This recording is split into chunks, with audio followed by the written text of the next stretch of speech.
प्यारे परीक्षार्थियों, आप सभी का फिर से एक बार मैं स्वागत करता हूं हमारी इस टीचिंग परीक्षा की जबरदस्त सेशन पर, जहां पर मैं कुलदीप सर सभी का वेलकम करता हूं आज की जबरदस्त सेशन पर, जहां पर हम बीपीएससी टीआरई 4.0 के लिए कौन से टॉपिक इंपोर्टेंट रहने वाले हैं और कौन से टॉपिक के ऊपर क्वेश्चन आने वाले ये देखेंगे। साथ में ये भी देखेंगे कि 1 to 5, 6 to 8, उसके बाद 9, 10 में कौन से प्रकार के आपके विज्ञान के क्वेश्चंस आए, उनको भी आज पूरी तरह से डिस्कस करने वाले हैं। तो सभी लोग एक बार तैयार होंगे? सभी लोग तैयार है? एक बार बता देंगे भाई साहब जी। ठीक है। ये हमारा गुरु पूर्णिमा के दिन में एक शुभारंभ क्लास रहेगा। एक नई शुरुआत करने वाले हैं आज से उन बच्चों के लिए स्पेशली जो भाई साहब टीआरई 4.0 देने वाले हैं, और उन बच्चों के लिए भी रहेगा अगर किसी का टीआरई 3.0 का पेपर अच्छा नहीं गया होगा, और जिन्होंने भाई साहब मैं बोल रहा हूं कि जिन्होंने टीचिंग परीक्षा की ओर से कोचिंग ली होंगी भाई साहब, उनका पेपर तो एकदम जबरदस्त गया है, तो हमें पता ही है। ठीक है, क्योंकि उनके इतने कमेंट्स आ रहे हैं कि सर हमारा हो गया है, कॉन्ग्रेचुलेशन करके हमें मैसेज डाल रहे दिन भर। ठीक है, तो आज का स्पेशल सेशन आप सभी के लिए रहेगा, पर उसके पहले एक जबरदस्त मोटिवेशन आपके लिए सभी के लेकर आया हूं।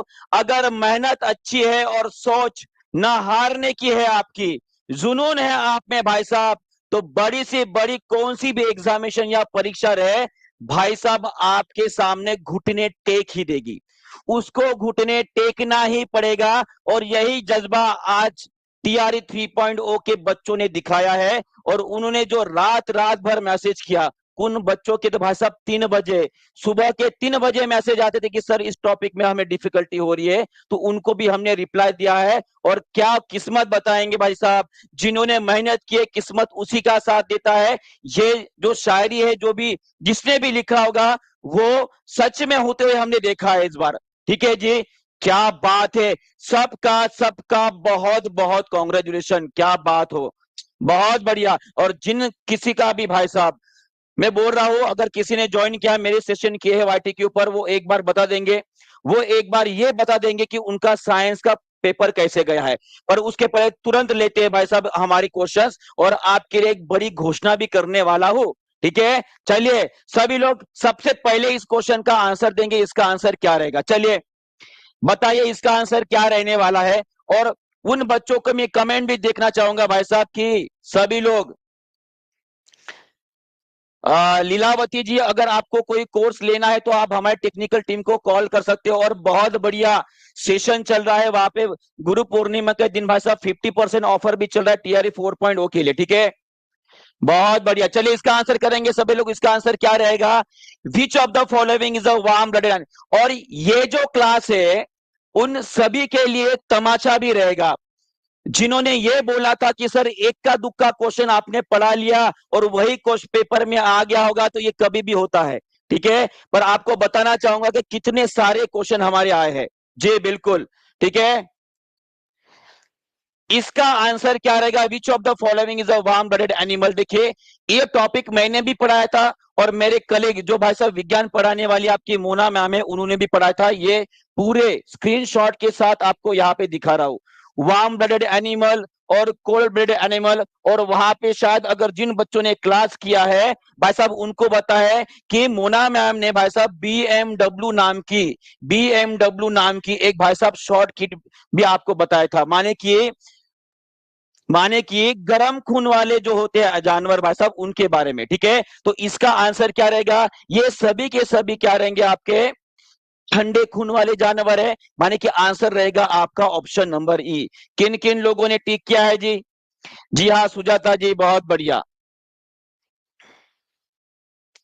इक्का दुक्का हो जाता है क्वेश्चन, इक्का दुक्का जो क्वेश्चन उसका भी चेंज हो जाता है, कोई प्रॉब्लम नहीं। ठीक है, ये देखिए, ठीक ठीक है, चलिए आगे बढ़ते हैं। नेक्स्ट क्वेश्चन बताएंगे, इसका आंसर बताइए। ये क्वेश्चन हमने कितनी बार रिपीट किया है?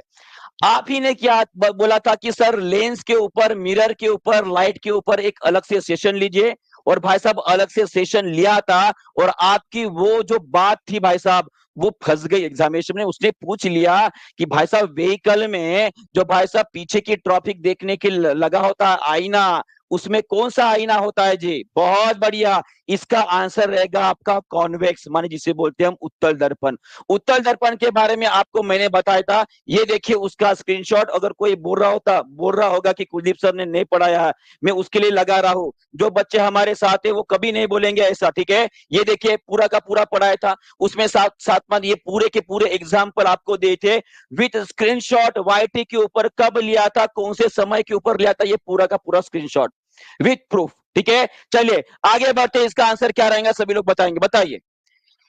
इन a food chain which trophic level has the highest energy level? चलिए बताइए, हमारे जो खाद्य श्रृंखला है उसमें सबसे ज्यादा ऊर्जा कौन सी स्तर पर होता है? ये तो एकदम इजी वाला क्वेश्चन है। हो जाएगा महाकाल जी, आपका टेंशन मत लीजिए। 81 बहुत मार्क्स हो गए, देखते हैं अभी आंसर की, उसके बाद कट ऑफ कितना आता है। चलिए सभी लोग इसका आंसर करेंगे जी, बहुत बढ़िया। इसका आंसर क्या रहेगा? उत्पादक माने कि प्रोड्यूसर रहेंगे। और ये भी क्वेश्चन हमने पढ़ाया था, इसका भी प्रूफ आपको दिखाना चाहूंगा। ये देखिए मोना मैम ने क्वेश्चन लिया था भाई साहब, जैसे कि वैसा क्वेश्चन आ गया है। उन्होंने बताया था कि भाई साहब सबसे नीचे कौन रहेगी आपकी? सोलर एनर्जी रहेगी, सूर्य की ऊर्जा रहेगी, उसके बाद प्रोड्यूसर प्राइमरी, उसके बाद primary consumer, secondary consumer, tertiary consumer, ये सभी के सभी क्वेश्चन। और आपको बताना चाहूंगा इस बार फूड चेन के ऊपर 2 क्वेश्चन आए हैं। कितने क्वेश्चन आए हैं? 2 क्वेश्चन आए हैं। और इसका आंसर क्या रहेगा आपका? उत्पादक। सभी लोगों ने टिक कर दिया होगा, ठीक है? चलिए कोई बात नहीं है, अगर किसी ने नहीं किया तो इसका आंसर बता देंगे। इसका आंसर क्या रहेगा? सोनार तकनीक का उपयोग कब किया जाता है? और रिवीजन वाले बच्चे भाई साहब यहाँ पे जरूर कमेंट करना चाहेंगे कि बहुत बढ़िया। देखिए सूर्या जी बोरे कि सर आपका पूरा पढ़ाया हुआ आया था, आपका बहुत बहुत धन्यवाद, आपका बहुत बहुत धन्यवाद, ठीक है? आरती जी बोरे कि सर पढ़ाया पढ़ाए तो था पर गलती हो गई। अरे कोई बात नहीं जी। सोनार तकनीक भाई साहब देखिए, ये भी क्वेश्चन मैंने ये वाला क्वेश्चन लिया था। सोनार का पूरा लॉन्ग फॉर्म क्या है? क्या लॉन्ग फॉर्म है जी? इसका भी आंसर बता देंगे सभी लोग। इसका आंसर तो आपने सभी लोग मार दिया होगा, मोर देन 1/4 रहेगा। ऑप्शन नंबर डी रहेगा। सभी ने क्लिक किया है, बहुत बढ़िया, बहुत बढ़िया, ठीक है? उसके बाद ये देखिए, ये सोनार वाला क्वेश्चन मैंने लिया था, इसका भी आंसर कर देंगे सभी लोग, इसका भी आंसर कर देंगे सभी लोग। बताइए सोनार का पूरा नाम क्या है, उसका फुल फॉर्म क्या है? चलिए बहुत बढ़िया, सभी का अच्छा होगा, कोई बात नहीं। इसका आंसर क्या रहेगा जी? Sound navigation and ranging, option number C इसका आंसर रहेगा।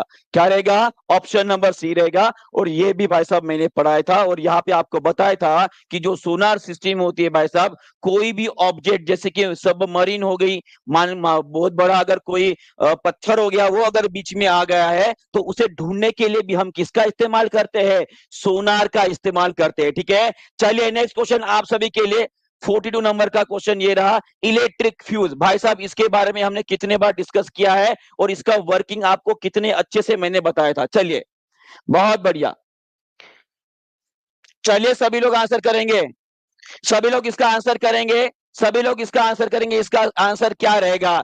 इलेक्ट्रिक फ्यूज भाई साहब कहां पे इस्तेमाल किया जाता है जी? और किसके लिए, कौन से सिद्धांत के ऊपर काम करता है? ये काम करता है आपका विद्युत धारा का जो तापीय प्रभाव, जिसे हम बोलते हैं heating effect of electric current के ऊपर काम करता है। ये हमने पढ़ा था। और इलेक्ट्रिक फ्यूज भाई साहब एक ऐसा ऐसा ये मिश्र धातु होता है, किसका जी बताइए? टीन और लीड का ये मिश्र धातु होता है, जिसका भाई साहब मेल्टिंग पॉइंट कैसे होता है जी? मेल्टिंग पॉइंट इसका कम होता है। और इसका रेजिस्टेंस कैसे होता है? रेजिस्टेंस मतलब क्या होता है? प्रतिरोध। प्रतिरोध कैसे रहेगा इसका? ज्यादा रहता है। ये भी हमने पढ़ा था कि नहीं पढ़ा था? बताओ, पढ़ा था। ये देखिए उसका प्रूफ, ये देखिए उसका प्रूफ विथ स्लाइड, ठीक है? उसके बाद ये पूरा का पूरा आपको जैसे के वैसे देखिए, इलेक्ट्रिक फ्यूज स्पेशल टॉपिक भाई साहब, स्पेशल टॉपिक, ठीक है? चलिए कोई बात नहीं, नेक्स्ट क्वेश्चन आप सभी के लिए। अब इतने प्रूफ दिखाते रहूंगा कि सर बोलेंगे सर आप भी फेंक रहे हो, क्योंकि जब पेपर देखा तो तब उस टाइम पे मुझे भी लग रहा था कि भाई साहब इतने क्वेश्चन कैसे आ सकते हैं, ठीक है जी? चलिए जयेश जी बोले कि सर बताइए कि जीएस कहाँ से पढ़े हम लोग? जीएस में पहले टॉपिक कौन कौन से आते हैं वो क्वेश्चन निकाल लीजिए, ठीक है? और जल्दी से कॉल कर लीजिए और क्लास ले लीजिए, ठीक है? जी चलिए इसका आंसर बताएंगे। एटमोस्फियर भाई साहब, हाँ मैं ईमानदारी से बोलता हूं ये क्वेश्चन मैंने नहीं लिया था, ये क्वेश्चन मैंने नहीं लिया था। हाँ इसका आंसर क्या था, इसका आंसर रहेगा आपका लॉन्ग वेव टेरिस्ट्रियल रेडिएशन, मैं जिसे बोलते हैं दीर्घ पार्थिक विकिरण तरंगे जो होती है उससे सबसे ज्यादा ऊर्जा मिलती है हमारे एटमॉस्फेयर को। इसका आंसर आपका सी था।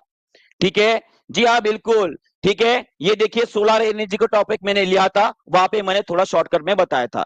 नेक्स्ट क्वेश्चन बताए सभी लोग, बायोगैस का प्रमुख घटक कौन सा होता है। चलिए बायोगैस, बायोगैस का प्रमुख घटक कौन सा होता है बताइए। ये कितने बार डिस्कस किया बताओ, कितने बार डिस्कस किया बायोगैस भाई साहब, जिसे हमने क्या बोला था, मार्स गैस बोला था। क्या बोला था जी, मार्स गैस बोला था। और मार्स गैस में कौन सी गैस होती है मुख्य तौर पर, वो होती है आपकी मीथेन। कौन सी होती है, मीथेन होती है। क्लियर है, बहुत बढ़िया, बहुत इजी क्वेश्चन था।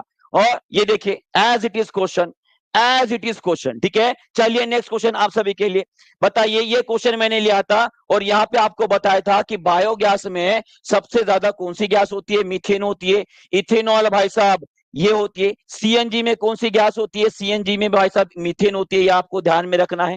उसके बाद हाइड्रोजन, ये भी एक गैस ऊर्जा की तरह हम इस्तेमाल कर रहे हैं। और एलपीजी में भाई साहब आइसोब्यूटेन और भाई साहब प्रोपेन नाम की गैस होती है, ये भी हमने पढ़ा था। क्लियर है जी, चलिए आगे बढ़ते हैं। नेक्स्ट क्वेश्चन आप सभी के लिए ये रहा, बताइए निम्नलिखित में से कौन सी ग्रंथि जो अंतःस्रावी नहीं है। सेम टू सेम क्वेश्चन आया था भाई जी, बताइए इसका आंसर क्या रहेगा। अंतःस्रावी ग्रंथि और बाह्यस्रावी ग्रंथि का आपको मैंने डिफरेंस बताया था, बराबर है। बहुत बहुत धन्यवाद मोहम्मद जी आपका। ठीक है डरने का नहीं भाई साहब, हम यहाँ पे जिंदा है। ठीक है इसका आंसर क्या रहेगा, इसका आंसर रहेगा लैक्रिमल ग्रंथि। लैक्रिमल ग्लैंड हमारी आंखों में होती है, यहाँ पे होती है। ठीक है और जब कभी भी कोई कचरा चला जाए, कुछ तीखी चीज चली जाए, तुरंत वहां से पानी निकलना लगता है। वो पानी मतलब कहाँ से आ रही है, वो लैक्रिमल ग्रंथि से आती है। और ये देखिए आपकी मोना मैम ने भाई साहब ये क्वेश्चन लिया था। ठीक है और इसका देखिए लैक्रिमल ग्रंथि आपके आंखों में जस्ट साइड में होती है, बराबर है। और ये क्या करती है, कोई ब्लड में नहीं डालती है भाई साहब, ये भाई साहब डायरेक्टली बाहर आता है, इसे ये क्या रहेंगी, ये बाह्य स्त्रावी ग्रंथि है। ये कैसी है भाई साहब, ये आपकी बाह्य स्त्रावी ग्रंथि होती है, जिसे हम बोलते हैं एक्सोक्राइन ग्लैंड। क्या बोलते हैं, एक्सोक्राइन ग्लैंड। आप सभी के लिए एक क्वेश्चन मेरा ऐसा रहेगा, सभी लोग मुझे बताएंगे ऐसी कौन सी ग्रंथि होती है हमारे शरीर में जो भाई साहब अंतःस्त्रावी, जो बताएगा अंतःस्त्रावी और भाई साहब दोनों माने कि बाह्य स्त्रावी ग्रंथि दोनों का काम करती है। चलिए देखते हैं, ये तो हमने पढ़ लिया है बाकी चीजें, इसका आंसर कौन करेगा, इसका आंसर कौन करेगा। चलिए फास्ट सभी लोग इसका आंसर करेंगे, इसका आंसर क्या रहेगा जी, चलिए बताइए। बहुत बढ़िया, क्या रहेगा, पैंक्रियाज। क्या रहेगा जी, इसका आंसर रहेगा आपका पैंक्रियाज। क्या रहेगा, पैंक्रियाज, जिसे हम क्या बोलते हैं, अग्नाशय बोलते हैं। क्या बोलते हैं, अग्नाशय बोलते हैं। कल अगर कोई भाई साहब पेपर देने जा रहा होगा 11वीं और 12वीं का, उसके लिए ये क्वेश्चन इंपॉर्टेंट रहेगा। कल देख लियो ये क्वेश्चन आता है कि नहीं आता है। ठीक है चलिए नेक्स्ट क्वेश्चन आप सभी के लिए बताएंगे। देखिए फिर से फूड चेन आ गई, मैंने बोला ना 2 बार क्वेश्चन पूछा गया है, दोनों क्वेश्चन देखिए कितना इजी क्वेश्चन है, कितना इजी क्वेश्चन है। ठीक है इसका आंसर क्या रहेगा बताओ। सबसे पहले रहेंगे आपके भाई साहब प्रोड्यूसर, उसके बाद प्राइमरी कंज्यूमर और उसके बाद रहेंगे आपके सेकेंडरी कंज्यूमर। तुम्हारा क्या आएगा, घास को कौन खाएगा भाई साहब, हिरन खाएगा।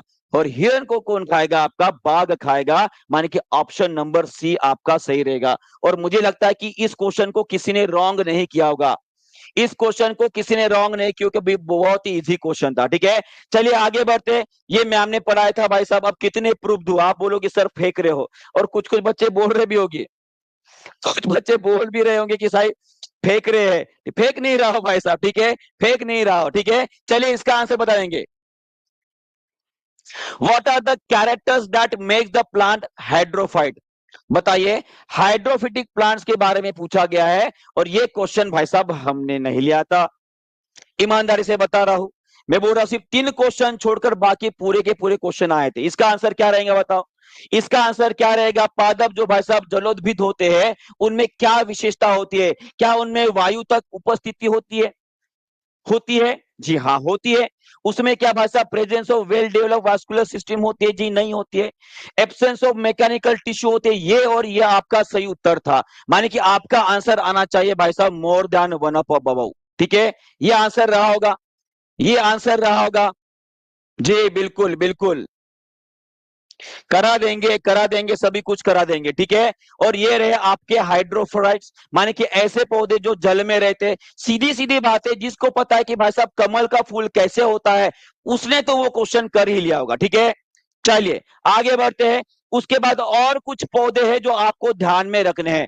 पहला है भाई साहब जीरोफाइट। ऐसे पौधे, जीरो, जीरो मतलब क्या होता है? शून्य। शून्य का मतलब क्या होता है? पानी ही नहीं होता है, पानी ही नहीं होता है। ऐसे माने कि रेगिस्तान में पाए जाने वाले जो पौधे होते हैं उनको बोलते हैं हम जीरोफाइट। उसी के बाद हेलोफाइट्स का मतलब क्या होता है? ऐसे पौधे, ऐसे पौधे जो सलाइन वाटर में रहते, माने कि नमक युक्त पानी में रहेंगे या ज्यादा नमकीन वाले मिट्टी में उगते हैं भाई साहब। जिसे कि एग्जाम्पल आपका भाई साहब ये मैंग्रोव प्लांट हो गए, मैंग्रोव प्लांट्स हो गए, ये उसका एग्जाम्पल है, आपको ध्यान में रखना है। क्लियर है जी? चलिए नेक्स्ट क्वेश्चन आप सभी के लिए बताएंगे। रासायनिक भाषा में भाई साहब जंग, भाई साहब ये देखो कितना इजी क्वेश्चन है। ऐसे लग रहा था, ऐसे लग रहा था 6 to 8 को 1 to 5 का पेपर आ गया है और 1 to 5 को 6 to 8 का पेपर आ गया है, ऐसे हो लग रहा है। सफल करने वाले तो थे, पर लग रहा है कि 6 to 8 का 1 to 5 को पूछ लिया और 1 to 5 का भाई साहब 6 to 8 को पूछ लिया, ऐसे लग रहा था पेपर देखने के बाद। चलिए बहुत बढ़िया, इसका आंसर करेंगे सभी लोग। इसका आंसर क्या रहेगा जी? इसे बोला जाता है फेरिक ऑक्साइड। क्या बोलते हैं जी? फेरिक ऑक्साइड बोलते हैं, माने कि ऑप्शन नंबर आपका सी रहा होगा। क्लियर है? सी इज द करेक्ट आंसर।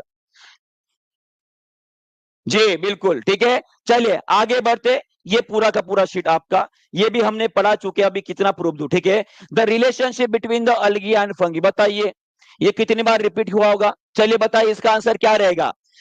क्या बोल रहे हैं भाई साहब? शैवाल और कवक के बीच में जो संबंध होता है भाई साहब वो किस तरह का होता है, उसे क्या बोला जाता है? इसमें हमने पढ़ा था भाई साहब ये सहजीव संबंध होते हैं, सहजीव संबंधी होते हैं, एक दूसरे के ध्यान रखने वाले होते हैं, जिसे हम बोलते हैं mutually, mutually symbiotic association, symbiotic association बोलते हैं। ठीक है, एसोसिएशन बोलते हैं। यहाँ का एक शब्द जो है भाई साहब आपके लिए काफी था आंसर बताने के लिए, और इसका आंसर रहेगा आपका म्यूचुअलिज्म, जिसे बोलते हैं हम परस्परता। क्या बोलते हैं? परस्परता। सभी लोगों ने सही किया था जी?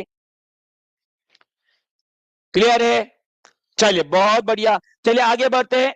नेक्स्ट क्वेश्चन आप इसको और डिटेल में अगर बताओ आपको, देखिए अलगी और फंगी क्या करती है? अलगी और फंगी माने कि शैवाल और कवक क्या करता है? अलगी आप सभी को पता है, इसमें ग्रीन पिगमेंट होते हैं। क्या होते हैं जी? ग्रीन पिगमेंट होते हैं। हरे भाई साहब कण होते हैं जिनको हम क्या बोलते हैं? क्लोरोफिल बोलते हैं। क्या बोलते हैं? क्लोरोफिल होता है। इसका मतलब ये क्या बनाएंगे जी? आपका खाना बनाने का काम करेंगे। और फंगी आप सभी को पता है इसका पोषण कैसे होता है? ये भाई साहब कैसे होते हैं? सैप्रोफिटिक होते हैं। कैसे होते हैं? सैप्रोफिटिक होते हैं। माने कि भाई साहब कैसे होते हैं जी? ये मृतजीवी होते हैं। कैसे होते हैं? मृतजीवी होते हैं। ये खुद का खाना नहीं बना सकते, तो ये क्या करेंगे? सिर्फ और सिर्फ प्रोटेक्शन देने का काम करेंगे। माने कि ये क्या बनाएंगे? ये भाई साहब आपका घर बनाएंगे। क्या बनाएंगे? घर, माने कि शेल्टर। क्लियर हो गया? क्लियर हो गया है जी? चलिए आगे बढ़ते। ये देखिए अल्किन वाला क्वेश्चन जैसे कि वैसा आया था। ठीक है, चलिए ओजोन के बारे में बताएंगे सभी लोग। ओजोन, O3 के बारे में तथ्य बताएंगे कि ओजोन मतलब क्या होता है। चलिए सभी लोग आंसर करेंगे जल्दी से। बहुत बढ़िया,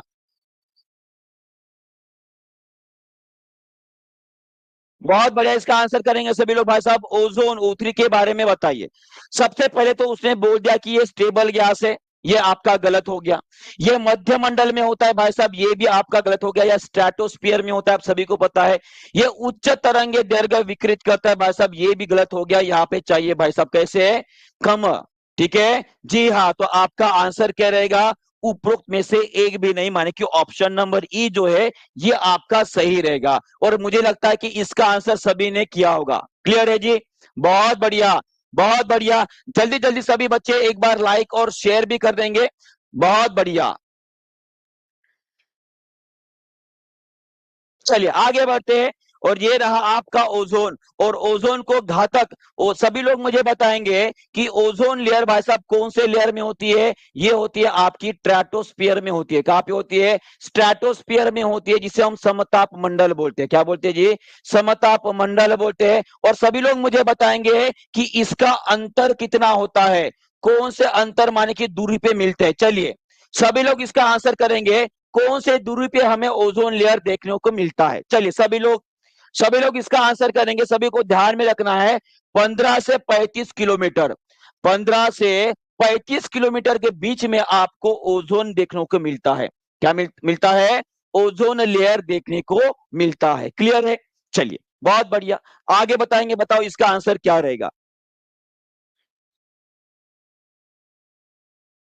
इसका भी आंसर कर देंगे सभी लोग, इसका आंसर क्या रहेगा। चलिए,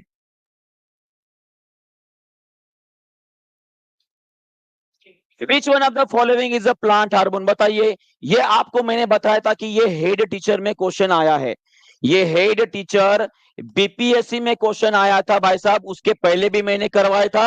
और हेड टीचर का जब एनालिसिस मैंने करवाया था, उस टाइम पे भी मैंने क्वेश्चन को एज इट इज करवाया था। और पूरी तरह से आपका आंसर साइटोकाइनिन रहेगा, एकदम करेक्ट, साइटोकाइनिन। और मुझे लगता है कि भाई साहब, हाँ भाई, एग्जाम देना है ना अगला वाला। चलिए कोई बात नहीं है। जो नए बच्चे जुड़े हैं भाई साहब, उनको बताना चाहूंगा, देखिए मैं जितने प्रूफ दे रहा हूं ना, ये प्रूफ काफी नहीं है, ठीक है। एक एक क्वेश्चन हमने पढ़ाए हुए सिलेबस से आया है, वाईटी से आया है, पेड क्लास से आया है। अगर आपको लग रहा है कि टीआरई 4.0 में आपको खुद की जो एग्जाम है उसको क्रैक कर कर आपको टीचर अगर बनना है, तो इससे अच्छा मौका नहीं है। क्योंकि अगले ही महीने, हो सकता है कि अगस्त महीने के एंडिंग में या सितंबर के पहले में आपकी एग्जाम रह जाए, तो यही समय है आपकी पढ़ाई शुरू करने का। इससे अच्छा मौका नहीं है। और साथ में आपको बताया भी है कि हमारे टीचिंग परीक्षा ने जो है भाई साहब, बहुत बढ़िया एक आप सभी के लिए एक ऑफर भी लाया है। ये ऑफर क्या है, सभी लोग बताएंगे। 50%, आज गुरु पूर्णिमा है, पता है। सभी लोग गुरु का जो है उनको नमन कर कर उनका आभार मानते हैं। और आज का वही दो दिन है। और उसी गुरु पूर्णिमा के दिन आप सभी को एज ए गिफ्ट कर कर हमारे टीचिंग परीक्षा ने और दानी सर ने भाई साहब आप सभी के लिए 50% ऑफर रखा है टीआरई 4.0 वाले के लिए। और ये भाई साहब आप सभी को पता है, जो भी इस बार बीपीएससी टीआरई 4 में हमारे पास से पढ़ेगा, लड़का हो या लड़की हो, टीचर हो या कोई भी हो भाई साहब, उसमें अगर 100 टॉप में वो अगर आ रहा है, तो भाई साहब हमारे तरफ से जितनी भी फीस आपने दी थी वो पूरी की पूरी वापस कर देंगे। साथ में एक लैपटॉप भी दे देंगे। अब सर लैपटॉप की कौन सी जरूरत थी? लैपटॉप आपके बच्चों के काम आ जाएगा कि नहीं आ जाएगा? आपके काम आ जाएगा। क्लियर है? चलिए बहुत बढ़िया। तो सभी ने ध्यान में रखना है, ये ऑफर जल्दी से कैप्चर कर लो, क्योंकि ये जल्दी खत्म होने वाला है। और मैं बता रहा हूं 2 दिनों में इतनी ज्यादा हमारे पास ये आ रही है कि बता नहीं सकता हूं। एडमिशन बहुत खतरनाक हो रही है। चलिए जल्दी से अपनी स्टडी भी बुक कर लीजिए, आपको ये बताना चाहता था, ठीक है। चलिए, ये सभी के सभी आपको वहां पे फीचर मिल जाएंगे। कोई देगा भाई साहब, इतने कम फीस में कोई नहीं देता है। रिकॉर्डेड क्लास, लाइव क्लास, साथ में आप मोबाइल के साथ साथ लैपटॉप पर भी पढ़ सकते हो, ठीक है। इतनी कुछ बातें विद ग्राफिक, एनसीईआरटी एससीईआरटी के सभी ई बुक्स। साथ में जो बच्चा टॉप करेगा भाई साहब, उसको भी पूरा का पूरा 25,000 क्वेश्चन का बड़ा सेट है भाई साहब, वो भी दिन वाले है, ठीक है। जी बिल्कुल बिल्कुल। 100 वाला मतलब 100 वाला मतलब टॉप 100 में जो आएगा उसके लिए बात हो रही है, ठीक है। चलिए नेक्स्ट क्वेश्चन आप सभी के लिए ये रहा, सभी लोग इसका आंसर करेंगे जल्दी से। और थोड़ा जल्दी जल्दी जाएंगे जी। चलिए सभी लोग इसका आंसर करेंगे। इसका आंसर क्या रहेगा? इन फूड चेन इंसेक्टिवोरस, माने कि जिसे बोलते हैं कीट भक्षी पौधे। क्या बोलते हैं जी? कीट भक्षी पौधे भाई साहब कौन से ट्रॉफिक लेवल में आते हैं? सभी को पता है, कीट भक्षी पौधे जो है भाई साहब, ये क्या खाते हैं? कीट खाते हैं। क्या खाते हैं? कीट माने कि इंसेक्ट्स खाते हैं। और भाई साहब ये इंसेक्ट्स खाने वाले कौन से दर पर होते हैं? ये होते हैं आपके सेकेंडरी कंज्यूमर होते हैं, द्वितीयक उपभोक्ता होते हैं। क्लियर है जी? और इसके बहुत सारे एग्जाम्पल भी हमने देखा है। बहुत सारे एग्जाम्पल भी हमने देखा है। ये देखिए कीटभक्षी पौधे, जिसमें ये विनस फ्लाई ट्रैप के बारे में आपने हमेशा देखा होगा। और ये भाई साहब आपका एग्जाम्पल ड्रोसेरा, इसके क्या बोला जाता है, ड्रोसेरा बोला जाता है। ये भी पौधा भाई साहब ये इंसेक्ट ही खाता है, माने कि ये कैसे रहेंगे, सेकेंडरी ट्रॉपिक लेवल पे होते हैं। ठीक है जी, चलिए आगे बढ़ते हैं। ये रहा आपका ट्रॉपिक लेवल, और यहाँ पे आप देख पा रहे हो जो कीट खाने वाले होते हैं भाई साहब, ठीक है, जो कीट खाने वाले होते हैं वो आपके प्राइमरी कंज्यूमर या सेकेंडरी ट्रॉपिक लेवल पर आते हैं। ये भी आपको क्लियर हो गया होगा, क्लियर है। चलिए बहुत बढ़िया, आगे बढ़ते हैं। नेक्स्ट क्वेश्चन आप सभी के लिए, यहाँ पे ट्रॉपिक लेवल पूछा गया था, ठीक है, ये आपको ध्यान में रखना है। नेक्स्ट क्वेश्चन आप सभी के लिए ये रहा। चलिए बताइए इसका आंसर क्या रहेगा। वायुमंडल में जो अत्यधिक ऑक्सीजन आता है भाई साहब वो कहां से आता है, चलिए कहां से आता है। सभी लोग इसका आंसर करेंगे, सभी लोग इसका आंसर करेंगे। वायुमंडल में अत्यधिक ऑक्सीजन कहां से आता है, चलिए बताइए। सभी लोग इसका आंसर करेंगे जी, बहुत बढ़िया। इसका आंसर भाई साहब मैंने एक शॉर्ट बनाया था, अगर आपको याद है, मैंने वहां पे बोला था कि हमारे धरती के ऊपर जो अत्यधिक ऑक्सीजन कैसे आता है, तो हमारे समंदर से आता है। मैंने बोला था कि भाई साहब नमन किया करो समंदर को, क्यों, क्योंकि वहां पे जो फाइटोप्लैंक्टन नाम के एनिमल्स होते हैं और जानवर होते हैं, वो क्या करते हैं, फोटोसिंथेसिस करते हैं। और लगभग 70% ऑक्सीजन वहां से आता है। कितना, 70% ऑक्सीजन, जो पानी में भी होता है और एटमॉस्फेयर में भी आता है। क्लियर है, चलिए बहुत बढ़िया। अगला क्वेश्चन आप सभी के लिए रहा, which of the following will turn blue litmus paper into red. देखिए ये बच्चों वाला क्वेश्चन था भाई जी, ये बच्चों वाला क्वेश्चन जो 6 to 8 लेवल में पूछ लिया। बताओ बताओ इसका आंसर क्या रहेगा। आफरीन जी जल्दी ही आपको पूरा का पूरा टाइम टेबल जो है हमारा मिल जाएगा, साइंस का, उसके बाद जीएस, उसे सभी सभी सेशन का, ठीक है, जल्दी हम उसे पब्लिश कर देंगे, उसके हिसाब से आप आ सकते हो। ठीक है जी, चलिए बहुत बढ़िया। इसका आंसर रहेगा, इसका तो पहली बात एग्जांपल ये किसका दिया है भाई साहब, ये एसिड के बारे में बोल रहा है। क्योंकि एसिड एक ऐसी चीज होती है जिसमें अगर आप ब्लू लिटमस पेपर डाल रहे हो तो क्या हो जाएगा वो जी, रेड हो जाता है, ये आपको ध्यान में रखना है। और इसका आंसर क्या रहेगा आपका, विनेगर। क्या रहता, विनेगर था। क्लियर है, चलिए बहुत बढ़िया, आगे बढ़ते हैं। नेक्स्ट क्वेश्चन आप सभी के लिए, बताओ टंगस्टन। टंगस्टन के बारे में हमने बोला था क्वेश्चन, बताइए इसका, प्रूफ देते देते थक चुके हैं अभी, ठीक है, अभी सीधे क्वेश्चन पे आते। बताओ इसका आंसर क्या रहेगा। सभी लोग इसका आंसर करेंगे, जल्दी से बताओ टंगस्टन कहां पे इस्तेमाल किया जाता है।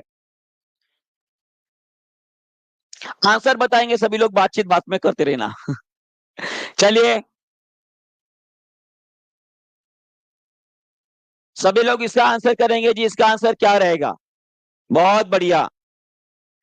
टंगस्टन कहाँ पे इस्तेमाल किया जाता है, ये इस्तेमाल करते हैं हम इलेक्ट्रिक बल्ब के।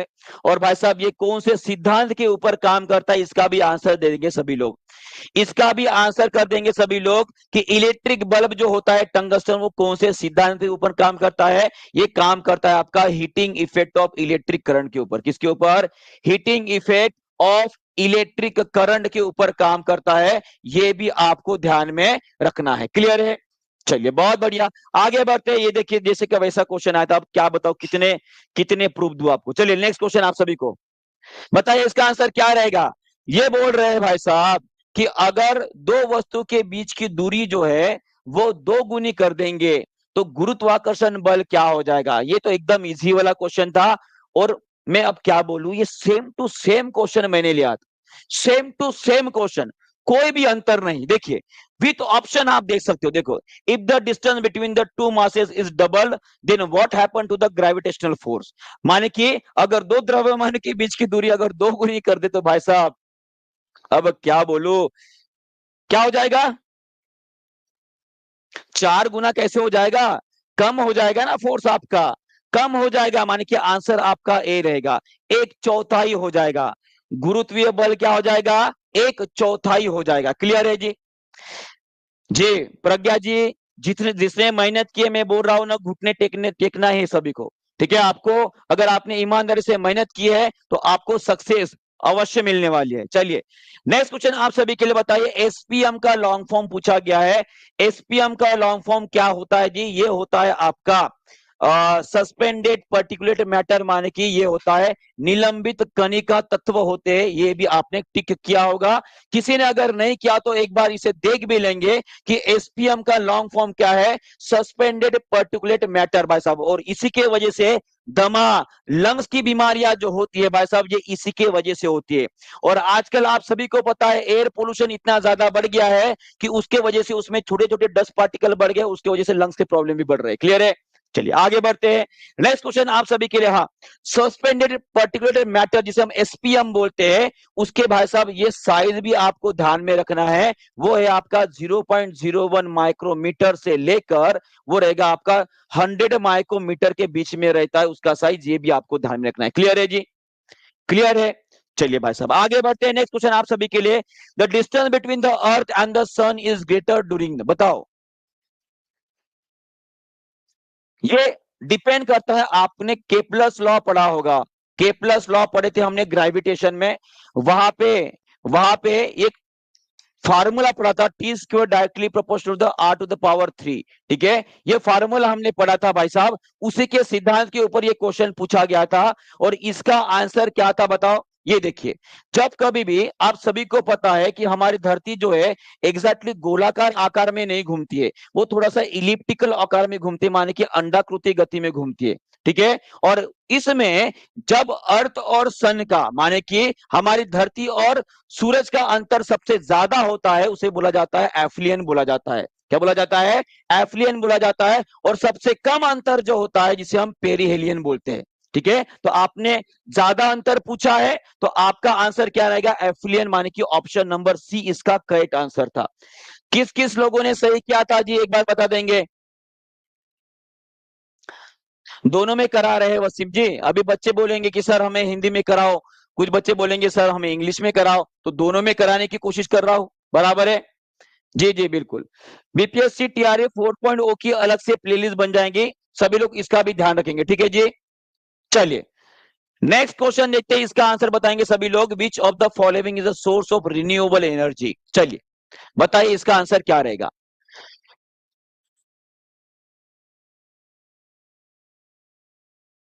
क्लियर है जी, बहुत बढ़िया। चलिए इसका आंसर करेंगे सभी लोग, इसका आंसर क्या रहने वाला है बताइए। नवीकरणीय ऊर्जा कौन सी है? देखिए यहाँ पे न्यूक्लियर फ्यूल बोला गया है। ठीक है, फ्यूल बोला गया माने कि ईंधन की बात हो रही है, तो यहाँ पे कुछ लोग कंफ्यूज हो गए होंगे। ठीक है, पर नहीं हुए तो सभी ध्यान रखेंगे, ईंधन ये भाई साहब नवीकरणीय ऊर्जा नहीं होती है, ये नॉन रिन्यूएबल ऊर्जा होती है। पेट्रोलियम, कोयला, ये सभी कुछ खत्म होने वाली ऊर्जा है, और जो खत्म होने वाले है भाई साहब वो नवीकरणीय ऊर्जा नहीं होती है। माने कि इसका आंसर सभी ने किया है जी, बहुत बढ़िया। इसका आंसर था आपका option number C, option number E is your correct answer था। क्लियर है? चलिए बहुत बढ़िया। ये देखिए नवीकरणीय ऊर्जा और गैर नवीकरणीय ऊर्जा बोलेंगे जिसे गैर अक्षय ऊर्जा भी बोला जाता है, और जिसमें न्यूक्लियर एनर्जी, नेचुरल गैस जिसे हम सीएनजी बोलते हैं, उसके बाद कोयला, ऑयल, पेट्रोलियम, डीजल, ये सभी के सभी कैसे होने वाले, ये भाई साहब एक दिन जाकर खत्म होने वाले हैं, माने कि वो नॉन रिन्यूएबल है। और ऐसी ऊर्जा भाई साहब हजारों लाखों वर्षों तक चलने वाली है, माने कि खत्म नहीं होने वाली है, खत्म नहीं होने वाली है, उसे हम क्या बोलेंगे? रिन्यूएबल एनर्जी, माने कि नवीकरणीय ऊर्जा बोलते हैं। क्लियर है? तो इसका उत्तर क्या था, आपने सभी ने कर दिया है, इसका आपका नन ऑफ अबाउ था। ठीक है, चलिए आगे बढ़ते हैं। मानव आंख की फोकस की दूरी बताओ। मैंने मिरर, लेंस और ह्यूमन आई के ऊपर भाई साहब 3 सेशन लिए थे, अगर 3 नहीं 2 ही सेशन लिए थे, अगर आपको याद है उसमें से 3 क्वेश्चन आए हैं, उसमें से 3 क्वेश्चन जैसे के वैसे आए हैं। ये भी क्वेश्चन मैंने लिया था भाई साहब जैसे के वैसा। चलिए बताइए इसका आंसर। और जो डेली क्लास करते हैं ना मेरा वाईटी के ऊपर, और जो पेड क्लास में बच्चे हैं भाई साहब, उनको सभी को पता है। ठीक है, चलिए इसका आंसर सभी लोग बताएंगे, इसका answer ciliary muscles, ciliary muscle. और एक बात बता पूछना चाहूंगा आप सभी को, सभी लोग मुझे कमेंट बॉक्स में लिख के बताएंगे, अगर सिलरी मसल भाई साहब ये कमजोर हो जाती है, ये कमजोर हो जाती है, तो इसके वजह से कौन सी आंखों की बीमारी होती है? आंखों की बीमारी होती है, चलिए इसका आंसर बताएंगे सभी लोग। आंखों की बीमारी का नाम बताए जब सिलरी मसल्स आपकी कमजोर हो जाएगी। चलिए देखते हैं, बुढ़ापा आ गया है, ओह ओह करने लगोगे, आपके घर में दादा दादी जी हो गए ना, उनको देखो भाई साहब ऐसे छोटे छोटे टीवी देखने का शौक है तो ऐसे छोटे छोटे आंखें करके जाएंगे पास में, फिर भी दिखाई नहीं देता है। किसके वजह से? किसके वजह से? मोतिया बिंदु नहीं प्रिया जी, मैं बात कर रहा हूं प्रेस बायोपिया की। प्रेस बायोपिया की बात कर रहा हूं, जो सिलरी मसल माने कि जो मसल मांसपेशियां होती है वो कमजोर होने के वजह से होता है। जी बिल्कुल क्लियर है। चलिए आगे बढ़ते हैं। ये देखिए, यही क्वेश्चन मैंने लिया था भाई साहब, जिसका आंसर आपका सिलरी मसल था। ठीक है, आंखों की लेंस की फोकस की दूरी भाई साहब किससे परिवर्तित होती है? देखिए सेम टू सेम क्वेश्चन आया है, अब कितना कुछ बताओ, जान दो। हाँ, इसका आंसर बताएंगे सभी लोग। चलिए इसका आंसर करेंगे सभी लोग। पृथ्वी की सतह के ऊपर जो गुरुत्वाकर्षण त्वरण होता है भाई साहब, उसकी वैल्यू कितनी होती है? चलिए बताइए इसका आंसर क्या था। सभी ने टिक किया होगा, इसका आंसर मुझे बताया, बताओ इसका आंसर क्या था? इसका आंसर क्या था जी? ये तो एकदम बच्चों वाला क्वेश्चन था। काम नहीं करता है, बिल्कुल भूलने की बीमार भी हो जाती है। बहुत बढ़िया, इसका आंसर सभी ने टिक किया होगा, बहुत बढ़िया। इसका answer 9.8 meter per second square. Same to same मैंने क्वेश्चन लिया था, वहां पे आपको मैंने बताया था भी था। 9.8 कहीं पे था आपका भाई साहब सेंटीमीटर पर आवर था। आपको बताया था कि आपको इकाई के ऊपर ध्यान देना है, इकाई के ऊपर ध्यान देना है, आपसे बोला भी था। अगर आपको क्वेश्चन वो याद आ रहा होगा तो आपका आंसर 9.8 था इसका। ठीक है जी, चलिए। चलिए एक क्वेश्चन एक और पूछता हूं आप सभी को, सभी लोग मुझे बताएंगे। ये हमारी पृथ्वी है भाई साहब, सभी लोग मुझे बताएंगे गुरुत्वाकर्षण त्वरण, ये आपका पोल हो गया, ये आपका इक्वेटर हो गया। पोल और इक्वेटर को अगर मैं कंपेयर करूं, दोनों की तुलना अगर कर रहा हूं, तो सबसे ज्यादा, सभी लोग मुझे कमेंट बताएं, सबसे ज्यादा जो गुरुत्वाकर्षण त्वरण होता है माने कि जी की वैल्यू सबसे ज्यादा कहां पे होती है? इक्वेटर माने कि विषुववृत्त के ऊपर होती है, ये भाई साहब आपके ध्रुव के ऊपर होती है। चलिए देखते हैं इसका आंसर कौन करता है। चलिए अभी से आज से आपका भाई साहब शुभारंभ हो चुके हैं पढ़ाई को, और ये सभी के सभी क्वेश्चन हमें एक मार्गदर्शन की तरह काम करने वाले, क्योंकि हमेशा पिछला पेपर आने वाले पेपर की परछाई होती है ऐसे बोला जाता है, और ये परछाई है हमारे टीआरई 4.0 की। और आप सभी को मैंने लास्ट टाइम भी एक मैंने न्यूज कवर की थी, टीआरई 4.0 में इस बार सबसे ज्यादा वैकेंसी रहने वाली है। जब इसकी एड आएगी तब आप सभी को पता लगने वाला है। जी बिल्कुल, बहुत बढ़िया, इसका आंसर सभी ने किया था। सभी लोगों को इसका आंसर करेंगे जी, बहुत बढ़िया। पोल के ऊपर जो आपका गुरुत्वीय त्वरण होता है वो ज्यादा होता है, किससे? इक्वेटर माने कि विषुववृत्त के कंपैरिजन में। ठीक है जी, चलिए बहुत बढ़िया। चलिए इसका आंसर कर देंगे जी, इसका आंसर क्या रहेगा? श्वास प्रक्रिया के लिए निम्न में से कौन सा कथन सत्य है? चलिए, which of the following statement is true regarding the respiration process? चलिए बताइए इसका आंसर। श्वसन के बारे में पूछा गया है, श्वसन के बारे में आप सभी को पता है। अगर मैं श्वसन कर रहा हूं तो उसमें दो प्रकार के श्वसन हमने देखे थे भाई साहब, एक था आपका ऑक्सीजन वाला और एक बिना ऑक्सीजन वाला। ऑक्सीजन वाले को हमने बोला था भाई साहब वायवीय श्वसन, और जो ऑक्सीजन बिना वाला था उसे बोले थे हम अवायवीय श्वसन। क्या बोले थे? अवायवीय श्वसन बोला था, बराबर है। जी हाँ, एटीपी फॉर्म में एनर्जी रहती है और यहाँ पे ऊर्जा जो है बाहर निकलती है। माने की कौन सी प्रोसेस होती है? ये भाई साहब आपकी एक्सोक्राइन एक्सोथर्मल एक्सोथर्मल रिएक्शन होती है, एक्सोथर्मल रिएक्शन होती है। साथ में आपका ये रासायनिक परिवर्तन का भी उदाहरण है। किसका? रासायनिक परिवर्तन का भी उदाहरण है, ये भी आपको ध्यान में रखना है। क्लियर है? चलिए बहुत बढ़िया, बहुत बढ़िया। चलिए आगे बढ़ते हैं। नेक्स्ट देखिए, ये जैसे कि वैसी फिगर आपको मैंने एक्सप्लेन भी की थी कि ग्लाइकोलिसिस कहाँ पे होता है, या आपका भाई साहब साइटोप्लाज्म में होता है। कहाँ पे होता है? साइटोप्लाज्म में होता है, जिससे हम क्या बोलते हैं जी? कोशिका द्रव्य बोलते हैं। क्या बोलते हैं? कोशिका द्रव्य बोलते हैं। और यहाँ पे पता है आपको क्या बनता है? यहाँ पे बनता है आपका पायरुविक एसिड। अब देखिए अगली जो टीआरई 4.0 हमारी एग्जामिनेशन रहेगी ना, उसमें क्या पूछेगा? ये पूछ सकता है कि भाई साहब ग्लाइकोलिसिस में क्या बनता है। ग्लाइकोलिसिस में क्या बनता है? सभी लोग कमेंट बॉक्स में लिख देंगे भाई साहब। क्या लिखेंगे? कि जो ग्लाइकोलिसिस नाम की जो प्रोसेस होती है भाई साहब, वो कहां पे हो रही है? साइटोप्लाज्म में। ये क्वेश्चन इस बार पूछ लिया। वो अब क्या पूछेगा कि ग्लाइकोलिसिस में क्या बनता है? क्या बनता है जी? वो बनता है आपका पायरुविक एसिड, पायरुविक अम्ल बनता है, पायरुविक अम्ल बनता है। ये आपको ध्यान में रखना है। क्लियर है? जी हाँ, बहुत बढ़िया। चलिए आगे बढ़ते हैं और देखिए यहाँ पे एक बात, जो कुछ बच्चे कंफ्यूज थे लास्ट टाइम कि हमारे शरीर में जो वायवीय शोषण होता है, हमारे मानव शरीर में कौन सा शोषण होता है, वायवीय शोषण होता है, उसमें भाई साहब कितनी ऊर्जा बनती है एटीपी के फॉर्म में, वो बनती है आपकी 38 एटीपी बनती है। ये आपको अभी ध्यान में रखना है, ये आपके लिए बहुत ही ज्यादा इंपॉर्टेंट रहने वाला है। क्लियर है जी, क्लियर है। चलिए आगे बढ़ते हैं। नेक्स्ट क्वेश्चन आप सभी के लिए बताइए, plants appears to bend toward the light. आप सभी को पता है, बचपन से हम पढ़ते आ रहे हैं कि जो पौधे होते हैं, अगर आपने कभी खिड़की के पास किसी पौधे को लगाया होगा तो वो क्या करेगा, खिड़की से बाहर जाने की कोशिश करेगा। अब उसको ये समझ में कैसे आ रहा है, जितने भी प्रोसेस होती है केमिकल के द्वारा, है ना, ये कंट्रोल की जाती है रसायन के द्वारा। तो यहाँ पे आपको ध्यान में रखना है कि जो छायादार भाग होता है उसमें ऑक्सिन, ऑक्सिन ये एक प्रकार का प्लांट हार्मोन होता है। अब देखो, प्लांट हार्मोन का क्वेश्चन आपके हेड टीचर में आया, प्लांट हार्मोन का क्वेश्चन आपके बीपीएससी 1 to 5 में आया, प्लांट हार्मोन का क्वेश्चन भाई साहब आपके बीपीएससी 6 to 8 में आया है, बराबर है। अब आप सोच लो कि ये आपके लिए कितना ज्यादा इंपॉर्टेंट टॉपिक रहेगा, प्लांट हार्मोन। तो इसे कंप्लीट करके छोड़ेंगे और आने वाले सेशन में पूरा का पूरा प्लांट हार्मोन आपको समझा दूंगा। वैसे पहले भी समझाया है पर एक और बार रिवाइज कर लेंगे, ठीक है। चलिए, तो इसका आंसर आपका रहेगा कि भाई साहब जो छायादार होता है उस तरफ ये झुक जाता है, ठीक है। किसकी वजह से, क्योंकि ऑक्सिन नाम का हार्मोन जो है, जो कि क्या करता है, ग्रोथ के लिए रिस्पॉन्सिबल होता है। और ये पूरा का पूरा टॉपिक मैंने पहले भी समझा चुका हूं।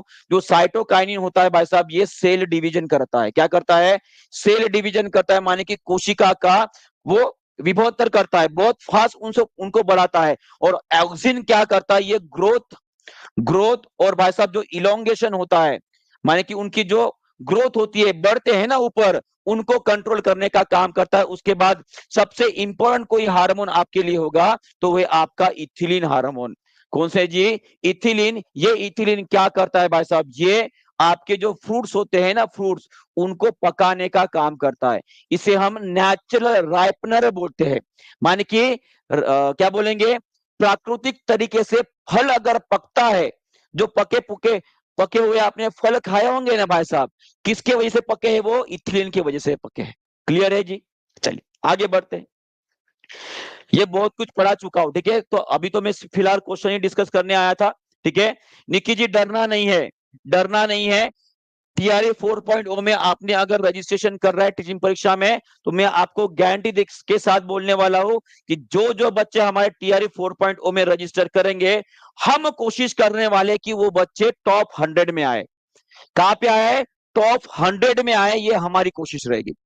क्योंकि हमें हाथ में ज्यादा खुजली है कि हमें लैपटॉप देना है आप सभी को, बराबर है। और जब सोचिए भाई साहब कि गुरु ही आपको टॉप 100 में लाने की कोशिश करने वाला है, तो भाई साहब आपको मेहनत वैसी करनी पड़ेगी। क्लियर है जी, सब कुछ बता देंगे, बस अभी ये पेपर एनालिसिस होने जा रही है, ठीक है। कोलाइड कौन सा नहीं है भाई साहब, कोलाइडल सोल्यूशन के बारे में कितने बार पढ़े हम चुके, बराबर है। स्मोक, ब्लड, ये दोनों भी, माने कि इसका आंसर विनेगर रहेगा। क्या रहेगा, विनेगर रहेगा, सिरका रहेगा। इसी में भाई साहब आपकी घी आ गई है, घी, तेल, ये सभी के सभी क्या रहेंगे, आपके नॉन कोलाइडल सॉल्यूशन के एग्जाम में, ठीक है। ये आपको ध्यान में रखना है, ठीक है जी। चलिए आगे बढ़ते हैं, आगे बढ़ते हैं। ये देखिए कोलाइडल सॉल्यूशन, उसके पार्टिकल का आपको भाई साहब ध्यान रखना है। और कोलाइडल सॉल्यूशन की वजह से ये पूरा का पूरा एग्जांपल मैंने आपको समझा के दिया था। इसमें फोम, मिल्क, स्मोक, माने कि धुआं, डिटर्जेंट, उसके बाद जो आप फेयर एंड लवली लगाते हो, अभी भी फेयर एंड लवली का भाई साहब जो है वो ट्रेंड गया नहीं है। फेयर एंड लवली भी आपकी कॉस्मेटिक जो है भाई साहब, वो भी एक प्रकार की क्या है, आपका कोलाइडल सॉल्यूशन है। उसके बाद पेंट, ब्लड, जेल, ये सभी के सभी भाई साहब आपके कोलाइडल सॉल्यूशन के। और कोलाइडल सॉल्यूशन में कौन सा प्रभाव देखने को मिलता है, ये अभी आपके लिए इंपॉर्टेंट क्वेश्चन रहेगा। कौन सा जी, फेयर एंड लवली ना लगाती तो गोरी ना होती। चलिए बात है, कोलाइडल सॉल्यूशन में कौन सा इफेक्ट देखने को मिलता है, सभी लोग कमेंट बॉक्स में लिखिए, टिंडल प्रभाव। कौन सा होता है जी, टिंडल प्रभाव होता है। और ये कौन से सिद्धांत के ऊपर काम करता है, ये काम करता है आपके भाई साहब स्कैटरिंग के ऊपर। किसके ऊपर, स्कैटरिंग के ऊपर काम करता है, प्रकीर्णन के ऊपर काम करता है। ये भी आपको ध्यान में रखना है। टिंडल प्रभाव कोलाइडल पार्टिकल के वजह से होता है, और वो किसके सिद्धांत के ऊपर काम करता है, वो स्कैटरिंग ऑफ लाइट, माने कि प्रकीर्णन जो होता है भाई साहब आपका, ठीक है। निकी कुमार गुप्ता जी सर, मैं आपके पेड क्लास में हूँ सर। तो आपने देखा होगा हमारा कंटेंट कैसा है निकी जी, बराबर है। तो एक बार कमेंट जरूर कीजिएगा ये पूरे के पूरे एग्जाम्पल, ठीक है। चलिए इसका आंसर बताएंगे। मैग्नीज कहां पर इस्तेमाल किया जाता है? मैग्नीज लास्ट ईयर भाई साहब फॉस्फोरस के बारे में पूछा गया था। किसके बारे में? फॉस्फोरस के बारे में पूछा गया है। इस बार मैग्नीज, मैं अगली बार बोल रहा हूं आपको, कैल्शियम, टंगस्टन, उसके बाद नाइक्रोम, भाई साहब ये सभी के सभी, ठीक है, इसके बारे में।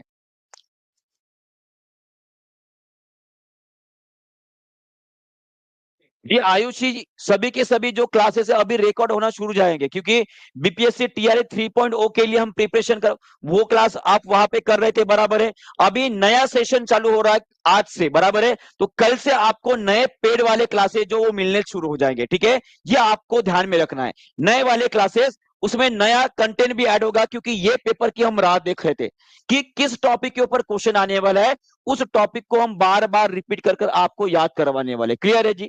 तो इसका आंसर आपका रहेगा more than one of above, ऊपर में से एक से अधिक। वो मैच बॉक्स इंडस्ट्री में इस्तेमाल किया जाता है, बैटरी में भी इस्तेमाल किया जाता है, और फोटोग्राफी में भी इस्तेमाल किया जाता है। तो इसका आंसर क्या रहेगा आपका? डी रहेगा, ठीक है जी। चलिए नेक्स्ट क्वेश्चन देखिए, यहां पे लिखा भी है, देखिए मैच बॉक्स में इस्तेमाल किया जाता है, माने कि डिब्बी जो होती है। उसके बाद फोटोग्राफिक इंडस्ट्री में भी इस्तेमाल किया जाता है, और भाई साहब जो चमड़े का उद्योग होता है जिसे हम लेदर बोलते हैं, उसमें भी इस्तेमाल किया जाता है। और मैग्नीज का सबसे ज्यादा उपयोग कहां पे किया जाता है? कहां पे किया जाता है? वो किया जाता है आपके मैग्नीज, और इस्तेमाल किया जाता है आपके आयरन, माने कि लोहे को शुद्ध करने में, शुद्ध करने वाली जो उद्योग होते हैं भाई साहब, उनमें इस्तेमाल किया जाता है आपका मैग्नीज का। किसका? मैग्नीज का। ये भी आपको ध्यान में रखना है। क्लियर है? चलिए बहुत बढ़िया। चलिए नेक्स्ट क्वेश्चन आप सभी के लिए रहा, बताइए नॉन ओहोमिक रेजिस्टेंस क्या होता है? हमने भाई साहब ओहम्स लॉ के बारे में पढ़ा था। किसके बारे में? ओहम्स लॉ के बारे में पढ़ा था, और उसमें ओहोमिक प्रतिरोध क्या होता है वो हमने पढ़ा था। तो इसके बारे में थोड़ा ऑप्शन था, और जिन्होंने भाई साहब क्या बोलते हैं, ऑप्शन से आंसर निकालने की तकनीक जिसने सीखी होगी, उसका ये आंसर एग्जैक्टली करेक्ट आया होगा, ठीक है जी। क्लियर है? चलिए बहुत बढ़िया।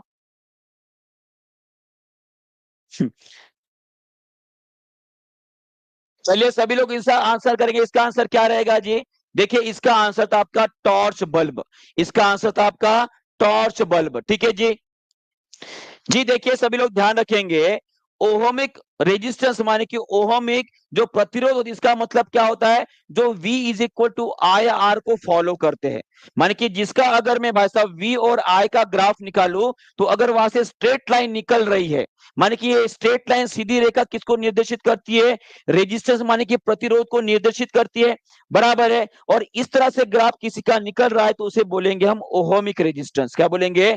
ओहमिक रेजिस्टेंस बोलेंगे, माने कि हम बोलेंगे ओहमिक प्रतिरोध बोलेंगे। जो इसे फॉलो नहीं करता है वो रहेगा आपका नॉन ओहमिक। तो इसका आंसर क्या रहेगा जी? इसका देखिए, इसका ऑप्शन जो है मैंने आपको, देखो ये आपका ओहमिक लॉ में हमने ये पढ़ा था कि भाई साहब सीधी रेखा निकलनी चाहिए आपकी रेजिस्टेंस माने कि प्रतिरोध की। पर जो नॉन ओहमिक होता है भाई साहब, देखिए इसका क्या होता है, ये रेजिस्टेंस सीधा जाएगा फिर मुड़ जाएगा। इसका मतलब क्या है? जैसे जैसे आपका तापमान बढ़ेगा, उसी तरह से आपका रेजिस्टेंस भी बढ़ते जाता है, और उसी की वजह से आपका ग्राफ जो है मुड़ जाता है वी की तरफ, ठीक है जी। ये होती है आपकी नॉन ओहिमिक रेजिस्टेंस। क्लियर है? चलिए आगे बढ़ते हैं।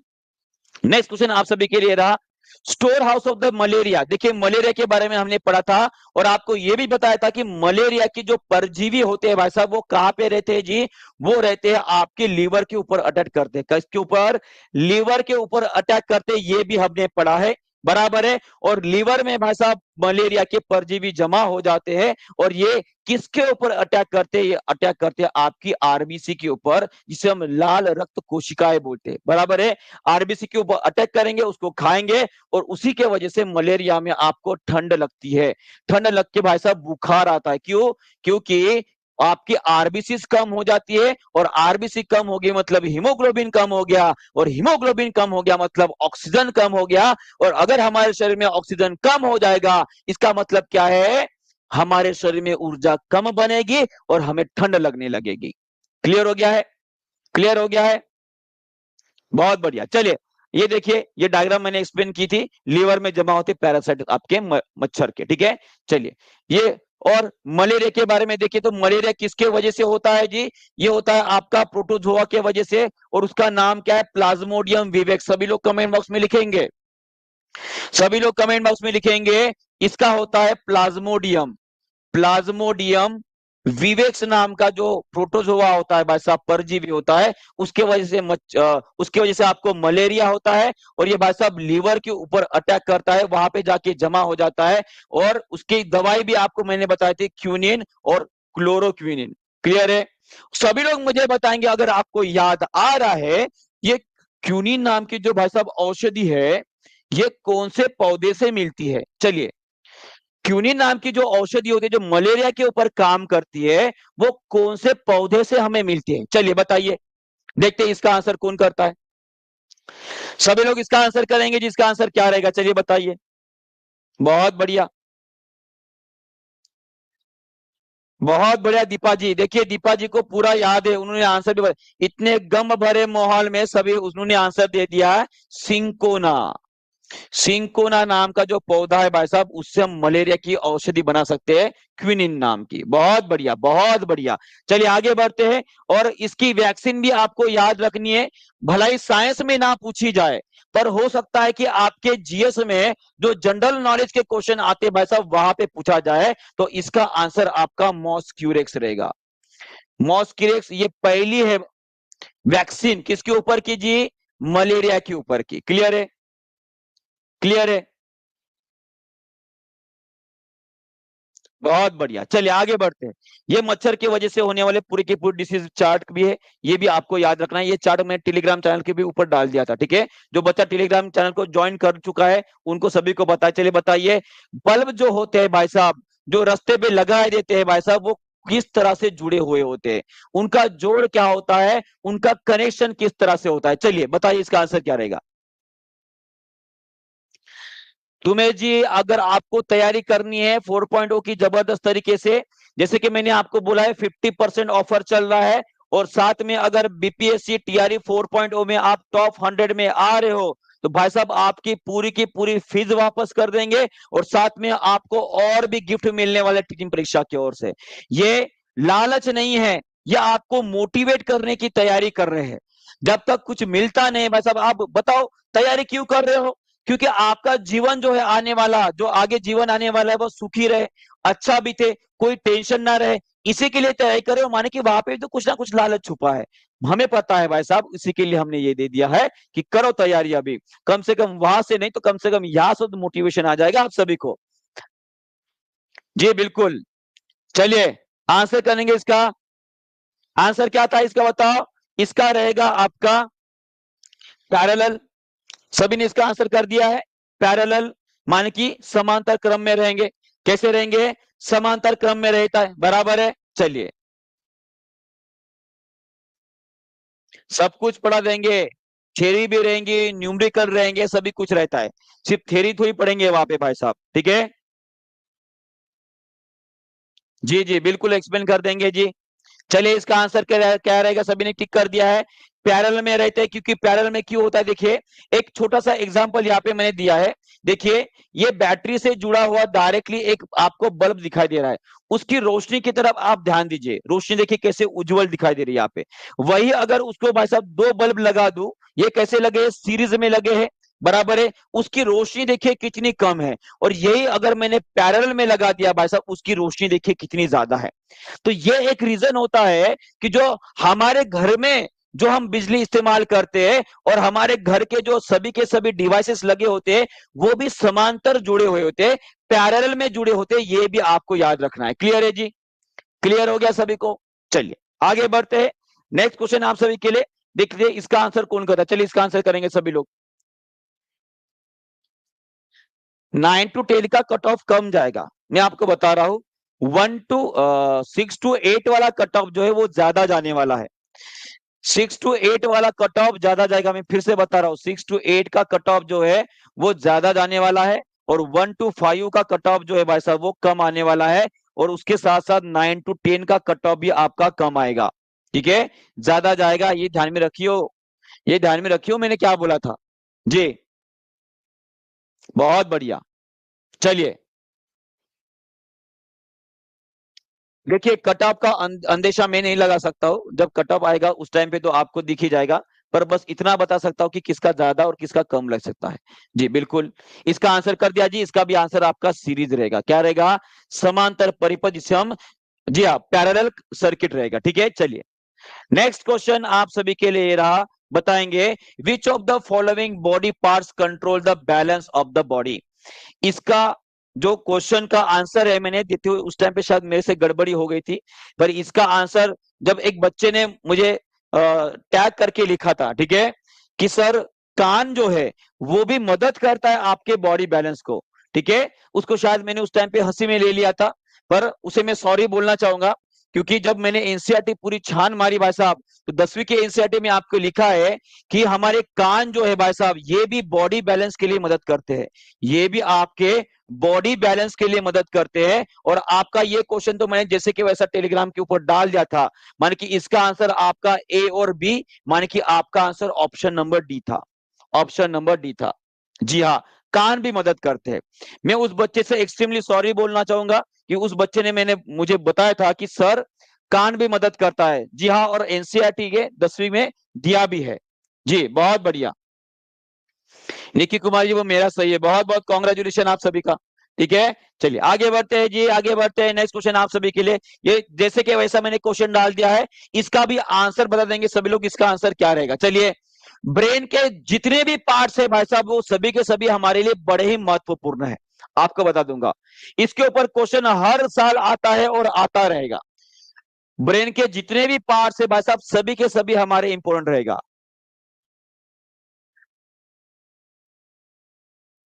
चलिए बताइए इसका आंसर क्या रहेगा, जल्दी से, जल्दी से कमेंट करेंगे इसका आंसर क्या रहेगा। कौन सा पार्ट होता है ब्रेन का? ब्रेन का कौन सा पार्ट होता है भाई साहब, जो बॉडी बैलेंसिंग और वॉलेंटरी मूवमेंट के लिए रिस्पॉन्सिबल होता है जी? ये रहेगा आपका भाई साहब सेरेबेलम, है ना? सेरेबेलम था इसका answer, option number B. Clear है? चलिए, ये देखिए सभी के सभी पार्ट्स मैंने यहाँ पे डाल दिया है। और देखिए ये एनसीईआरटी का जो भाई साहब चार्ट है मैंने यहाँ पे लगा दिया है, और यहाँ पे लिखा है साफ साफ तौर पर, जो हमारे काम होते हैं, कान होते हैं भाई साहब, दो प्रकार के फंक्शन करते हैं। एक भाई साहब सुनने का फंक्शन करते हैं, सुनना, वही से सुनते हैं, कोई नाक से नहीं सुनता है, बराबर है, कान से सुनेंगे सभी लोग। उसके बाद maintenance of the body balance, ये आपका आंसर रहेगा। माने कि कान के दो फंक्शन दिया है, तो यही भी, ये भी कान भी आपके बॉडी बैलेंस करने में मदद करती है। ठीक है जी, चलिए नेक्स्ट क्वेश्चन आप सभी के लिए रहा, which of the following oxide is soluble in water. चलिए, ऑक्साइड के बारे में पूछा गया है, तो भाई साहब जिसे पता है कि CaO को क्या बोला जाता है, उसने तो भाई साहब आंखें बंद कर कर आंसर क्लिक करके आया होगा। भावना परमार जी बोले कि सर आई एम न्यू, कोई बात नहीं है, नए हो तो क्या हुआ भाई साहब, पुराने हो जाओ अभी। ठीक है, जुड़ जाओ और अपनी तैयारी पक्की कर लो। बहुत बढ़िया, चलिए इसका आंसर करेंगे सभी लोग। इसका आंसर क्या रहेगा? Which of the following oxide is soluble in water. चलिए,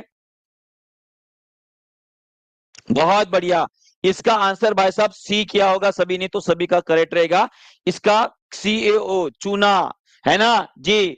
आप सभी को पता है कैल्शियम ऑक्साइड जिसे बोलते हैं। और सभी लोग मुझे कमेंट बॉक्स में लिखेंगे, अगर मैं कैल्शियम ऑक्साइड को भाई साहब पानी में डाल रहा हूं, तो वह कौन से प्रकार की प्रक्रिया रहेगी? कौन से प्रकार की प्रक्रिया होगी, कौन से प्रकार की क्रिया होगी? चलिए बताइए इसका आंसर क्या रहेगा। माने कि मैं पूछ रहा हूं कि भाई साहब इससे एक्सोथर्मिक रहेगी कि एंडोथर्मिक रहेगी? चलिए, बहुत बढ़िया, चलिए इसका आंसर बताएंगे सभी लोग, कौन सी प्रक्रिया रहेगी जी? ये भाई साहब आप सभी को पता है, जब कभी भी आप पानी में चूने को डालते हो ना, पानी ऐसे उबलने लगता है, माने कि ये रहेगी आपकी एक्सोथर्मिक। कौन सी रहेगी जी? आपकी एक्सोथर्मिक रिएक्शन होती है। कौन सी होती है? एक्सोथर्मिक रिएक्शन होती है। और सभी से मैं एक और क्वेश्चन पूछना चाहूंगा, अगर मैं इस चूने के पानी से भाई साहब कौन सी गैस पास करूं, तो भाई साहब ये भाई साहब आपका मिल्की हो जाएगा। मिल्की माने कि भाई साहब दूध जैसा हो जाएगा। चलिए बताइए इसका आंसर, कौन सी गैस चूने के पानी से पास करोगे तो भाई साहब वो चूने का पानी दूध जैसा हो जाएगा। चलिए देखते हैं इसका आंसर क्या रहेगा। क्लियर है?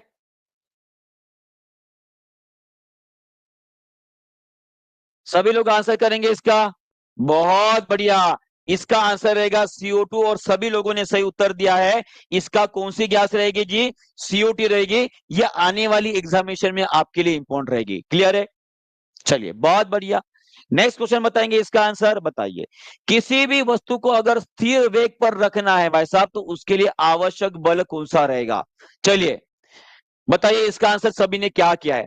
आप सभी को पता है कि किसी चीज के ऊपर अगर आप ऊपर से बल लगा रहे हो, ऊपर से फोर्स लगा रहे हो, तो ये चीज इस डायरेक्शन में जाएगी, इस दिशा में चली जाएगी।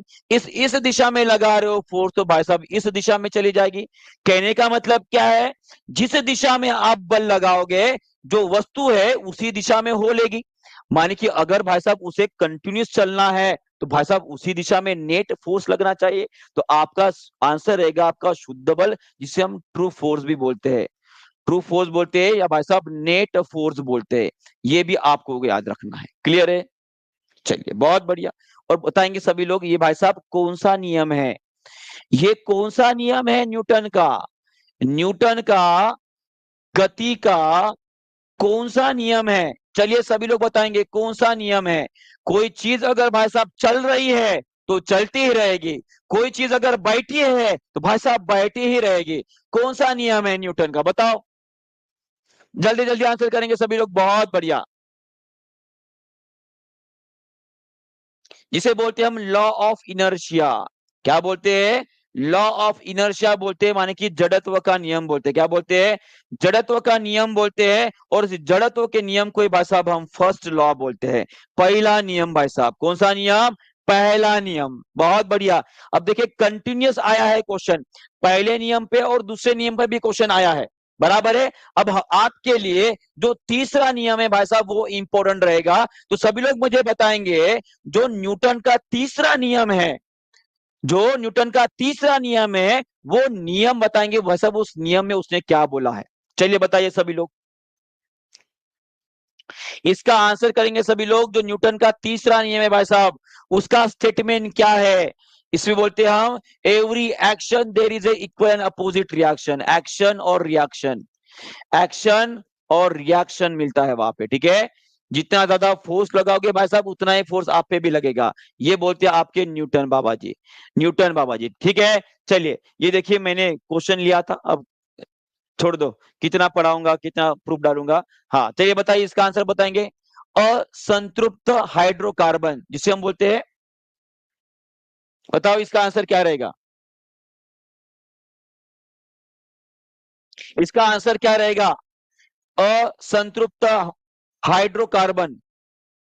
चलिए बताइए।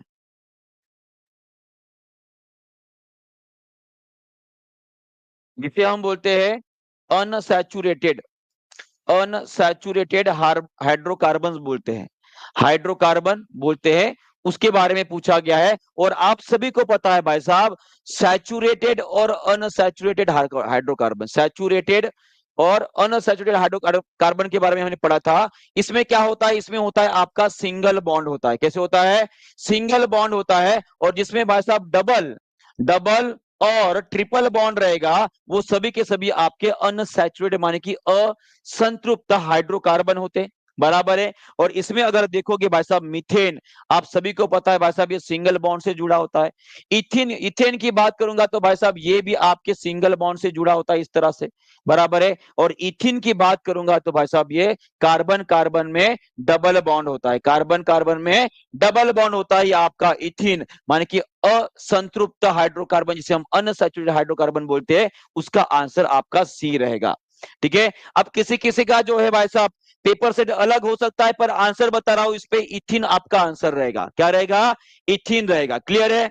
चलिए बहुत बढ़िया, आगे बढ़ते हैं जी। ये देखिए सैचुरेटेड और अनसैचुरेटेड के बारे में यहाँ पे मैंने लिख दिया है, ठीक है। चलिए बताओ इसका आंसर क्या रहेगा। कोशिका के चारों ओर झिल्ली कहलाती है। माने कि कोई अगर सेल है भाई साहब, तो उसके चारों ओर जो झिल्ली होती है उस झिल्ली को क्या बोलते हैं? चलिए अब यहां पे देखिए उसने स्पेशली एनिमल नहीं बोला है, जंतु नहीं बोला है, और ना ही उसने पादप बोला है, माने कि ना ही उसने प्लांट्स के बारे में बोला है, तो इसका आंसर हमें कॉमन देना है, और कॉमन में आपका आंसर क्या रहेगा जी? उसका आंसर रहेगा आपकी भाई साहब प्लाज्मा झिल्ली, प्लाज्मा मेम्ब्रेन। क्या बोलेंगे हम? प्लाज्मा मेम्ब्रेन जिसे बोलते हैं, ये आपका आंसर रहेगा, ये आपका आंसर रहेगा। क्लियर है? हाँ, अगर वो भाई साहब बोलता कि पादप पादप कोशिका में, पादप कोशिका के बारे में अगर पूछता था तो उसका आंसर क्या रहेगा? चले, कोई बता सकता है इसका आंसर? पादप कोशिका के चारों ओर जो झिल्ली होती है भाई साहब, उसे क्या बोला जाता है? चलिए देखते हैं इसका आंसर कौन करता है। पादप कोशिका के चारों ओर जो झिल्ली होती है उसे क्या बोलते हैं जी? उसे बोलते हैं हम भाई साहब, क्या लिख लूं? बहुत बढ़िया, इसे बोलते हैं हम सेल वॉल। क्या बोलते हैं? सेल वॉल, या किसी को बोलते हैं कोशिका भित्ति। क्या बोलते हैं जी? कोशिका भित्ति बोलते हैं। बहुत बढ़िया, बहुत बढ़िया। और सभी लोग मुझे बताएंगे भाई साहब, ये सेल वॉल किससे बनी होती है? ये बनी होती है आपकी सेलुलोज से। किससे बनी होती है?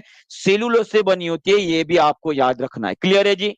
और सेल्यूलोज भाई साहब, ये एक प्रकार का क्या होता है? ये एक प्रकार का भाई साहब आपका शुगर का प्रकार है, कार्बोहाइड्रेट का प्रकार है, और दुनिया में सबसे ज्यादा पाया जाने वाला शुगर है।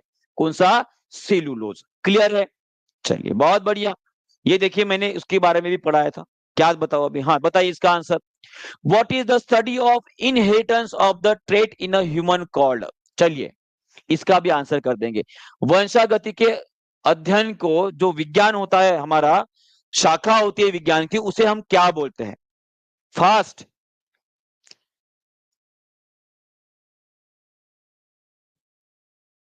चलो कोई बात नहीं। और मुझे लगता है इसका आंसर सभी ने किया होगा जी। इसका आंसर आपका जेनेटिक्स रहेगा। क्या रहेगा? वंशागति रहेगा। और बाकी के भी ऑप्शन आपको पता है, ठीक है? और देखिए सेम टू सेम मैंने क्वेश्चन लिया था। अब बताओ इसका आंसर। तो भाई साहब ये मैथ्स का क्वेश्चन है। किसका क्वेश्चन है? मैथ्स का क्वेश्चन है। ये साइंस में पूछा गया था। किस में पूछा गया था? साइंस में पूछा गया था। बताओ इसका आंसर किसने क्या लिखा है? अगर कोई गाड़ी भाई साहब 4 घंटे में 200 किलोमीटर जा रही है, तो उसको भाई साहब औसत गति क्या रहेगी? बताओ। एक तो एकदम इजी क्वेश्चन था, मैथ्स का क्वेश्चन विज्ञान में पूछ लिया। बताओ भाई साहब, तो इसका आंसर क्या था आपका? ऑप्शन नंबर सी था। और सभी ने करेक्ट किया होगा। बहुत बढ़िया। जुबिया, शमीम जी, मैं आपका भी मैसेज देख रहा हूँ, सभी के मैसेज देख रहा हूँ। चलिए बताइए। नेक्स्ट क्वेश्चन आप सभी के लिए रहा, कार्बन डाइऑक्साइड, पानी और ऊर्जा के लिए पायरुवेट का विघटन। देखिए बताया मैंने। तो इस बार ग्लाइकोलिसिस के ऊपर भाई साहब 2 क्वेश्चन आए हैं। एक पूछा गया है कि ग्लाइकोलिसिस कहां पे होती है, और एक पूछा गया है कि पायरुवेट भाई साहब कहां पे होता है। तो यहाँ पे पूछा कि उसका विघटन कहां पे होता है। तो पायरुवेट का विघटन कहां पे होता है? चलिए बताइए इसका आंसर क्या रहेगा? बहुत बढ़िया, बहुत बढ़िया। बस कुछ ही क्वेश्चन रह गए जी, उसके बाद हो जाएगा अपना। बहुत बढ़िया। इसका आंसर सभी ने दे दिया होगा। इसका आंसर आपका माइटोकॉन्ड्रिया रहेगा। क्योंकि जो पायरुविक एसिड बनता है, पायरुविक एसिड बनता है, ये बाद में कहां पे जाता है? ये जाता है आपके माइटोकॉन्ड्रिया में जाता है। कहां पे जाता है? माइटोकॉन्ड्रिया में जाता है। और वहां पे आपकी क्रेब साइकिल क्या होती है जी? Krebs cycle. और भाई साहब आपके इलेक्ट्रॉन ट्रांसपोर्ट सिस्टम वाली जो साइकिल है, ये 2 सिस्टम वहां पे चलती है। वो यहाँ से 36 एटीपी बनते हैं। कहां पे? माइटोकॉन्ड्रिया में। और जो पायरुक का विघटन हो रहा है कहां पे होता है? ये साइटोप्लाज्म में। क्या पे होता है? साइटोप्लाज्म में भाई साहब वहां पे बनते 2 एटीपी। ये 36 + 2 टोटल कितने हो गए? 38 हो गए। ठीक है जी। प्रियंका श्रीवास्तव की बात सुन लिए सर जी एक बार? सुन तो रहा हूं, और कितनी सुनो बताओ। चलिए ये भी क्वेश्चन लिया था। बताओ इसका आंसर भी देखिए, एज इट इज क्वेश्चन आया था। बताओ इसका आंसर बताएंगे सभी लोग।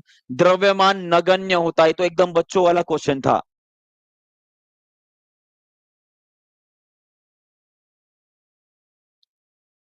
सर एग्जाम नेक्स्ट हम 4.0 में अदर स्टेट स्टूडेंट भी। अब ये देखिए डिपेंड करता है कि डोमिसाइल मांग रहा है कि नहीं मांग रहा है। बीपीएससी टीआरए 4.0 के लिए डोमिसाइल ये बहुत बड़ा फैक्टर होने वाला है। अगर डोमिसाइल लागू कर दिया तो अदर स्टेट वाले भाई साहब फॉर्म नहीं भर पाएंगे। बराबर है? और वही अगर भाई साहब लागू नहीं होता है तो अदर स्टेट वाले भी टीआरए 4.0 एग्जाम दे पाएंगे। क्लियर है? चलिए इसका आंसर रहेगा आपका इलेक्ट्रॉन। क्या आंसर रहेगा? इलेक्ट्रॉन रहेगा। चलिए फास्ट क्वेश्चन करा लेते हैं, फास्ट। और देखिए लगभग प्रोटॉन का मास जो होता है, प्रोटॉन का मास जो होता है वो लगभग 2000 गुना होता है आपके किसके, इलेक्ट्रॉन के मास के। इतने 2000 गुना ज्यादा होता है, 2000 टाइम्स ज्यादा होता है। यहाँ पे सीधा सीधा लिखा है, ठीक है, ये देखिए 2000 टाइम्स ज्यादा होता है। और यहाँ पे लिखा है कि इलेक्ट्रॉन का मास हम कैसे पकड़ते हैं, निग्लिजिबल पकड़ते हैं, नगण्य पकड़ते हैं, जीरो पकड़ते हैं। क्लियर है? चलिए सर 9 to 10 का साइंस का बैच क्यों नहीं है सर? अब देखिए बच्चों के इंक्वायरी जो आ रही है, बाकी हम देखेंगे कि 9 to 10 के लिए साइंस की बैच लॉन्च करनी है कि नहीं है। अगर बच्चे अगर ज्यादा इंक्वायरी करते तो वो भी लॉन्च कर देंगे, ठीक है जी। चलिए आगे बढ़ते हैं। निम्न में से ध्वनि की गति अधिकतम किसमें ज्यादा रहेगी? साउंड की स्पीड के बारे में पूछा गया है, तो भाई साहब जल्दी से इसका आंसर कर देंगे सभी लोग। साउंड की स्पीड सबसे ज्यादा कहां पे होती है? कहां पे होती है? ये होती है आपकी सॉलिड में। किस में होती है? सॉलिड में। उसके बाद होती है आपकी लिक्विड में, उसके बाद होती है आपकी गैस में। ये जिसको पता था भाई साहब उसने ये आंसर करके आ गया है, और जिसको ये नहीं पता था भाई साहब उसने पता नहीं क्या मार के आया है, इस्पात, जिसे हम क्या बोलते हैं, स्टील बोलते हैं। क्या बोलते हैं? स्टील बोलते हैं। ये भी आपको ध्यान में रखना है। बहुत बढ़िया, सभी ने आंसर दे दिया। साउंड कैन नॉट पास भाई साहब क्वेश्चन। देखिए खाद्य पदार्थों में डिब्बे जो टीन से लेपित होते हैं, ये जो झिंक से नहीं होते, इसका कारण क्या है? जो खाद्य पदार्थ के डिब्बे होते हैं भाई साहब, ये खाद्य पदार्थ का डिब्बा है आपका, इसके अंदर जो है टीन के लेयर चढ़ी होती है, इस तरह से टीन की लेयर होती है। तो वहां पे पूछा गया कि ये टीन होता है, इसमें जिंक क्यों नहीं होता, ये पूछा गया है। बताइए इसका आंसर क्या लिखा आप सभी ने? बहुत बढ़िया, बहुत बढ़िया। इसका आंसर क्या रहेगा? बहुत बढ़िया, सभी लोगों ने आंसर कर दिया जी। इसका आंसर रहेगा बी। झिंक जो है भाई साहब, झिंक ये ज्यादा रिएक्टिव होते हैं आपके टीन के कंपैरिजन में। और भाई साहब इसी के वजह से कोई फूड पॉइजन ना हो जाए, खाने से कोई भाई साहब विषैला पदार्थ आपके बॉडी में ना चला जाए, और उसी के लिए क्या होता है, टीन चढ़ाया जाता है झिंक के जगह पे। ठीक है जी, बहुत बढ़िया। और कोई बता सकता है ये टीन यहाँ पे चढ़ाने के लिए कौन सी प्रोसेस, कौन सी प्रोसेस की मदद ली जाती है? कोई बता सकता है? कोई बता सकता है? जितेंद्र यादव जी बोल रहे हैं कि सर चैप्टर वाइज पढ़ाइए जी। देखिए चैप्टर वाइज तो हम पेड क्लास में पढ़ाएंगे ना। देखिए पेड क्लास को थोड़ा स्पेशलिटी देनी पड़ती है। चैप्टर वाइज वहां पे थ्योरी कंप्लीट करते हैं, उनके न्यूमेरिकल कंप्लीट करते हैं, और साथ में पूरे के पूरे पीवाईक्यू भी लिया जाता है। और वाईटी के ऊपर चैप्टर वाइज नहीं पढ़ा सकेंगे ना। हाँ कोई इंपॉर्टेंट टॉपिक अगर है तो वाईटी के ऊपर हम जरूर लेंगे उसको, ठीक है जी। चलिए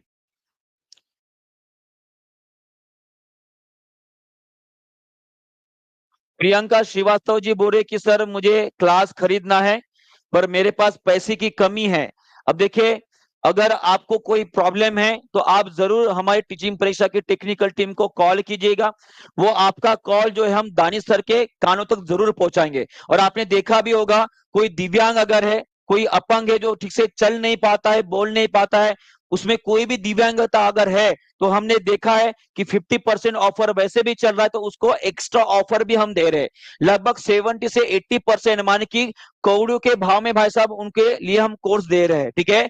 पर कुछ तो पैसे देना होगा, क्योंकि जब तक पैसे नहीं दोगे तो उसकी वैल्यू भी आपको समझ में नहीं आती है, बराबर है।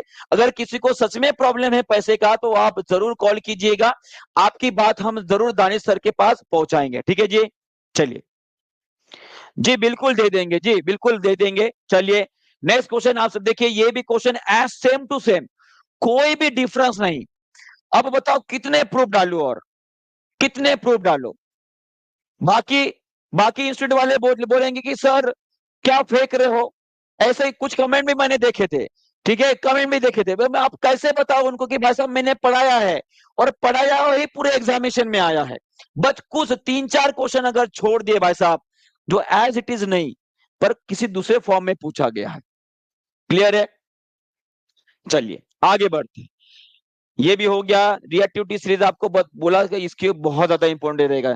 मैं फिर से बता रहा हूं, टीआरई 4.0 की अगर आप तैयारी कर रहे हो तो उनके लिए भी ये रिएक्टिविटी सीरीज बहुत ज्यादा इंपॉर्टेंट रहने वाली है, बहुत ज्यादा इंपॉर्टेंट रहने वाली है, आप सभी को बता रहा हूं। ठीक है, ये आप सभी को भाई साहब बहुत ज्यादा मदद करने वाली है। ठीक है जी। और जिन बच्चों को लगता है, जिन बच्चों को, जी हाँ, मौका मिलेगा, जरूर मौका मिलेगा। और जिनको चाहिए मौका, उनको अगर मारना है चौका, तो चौके लिए भाई साहब, चौके के लिए हमने बहुत बड़ा ऑफर आपके लिए यहाँ पे लगा के रखा है पहले से ही, आप सभी को पता है।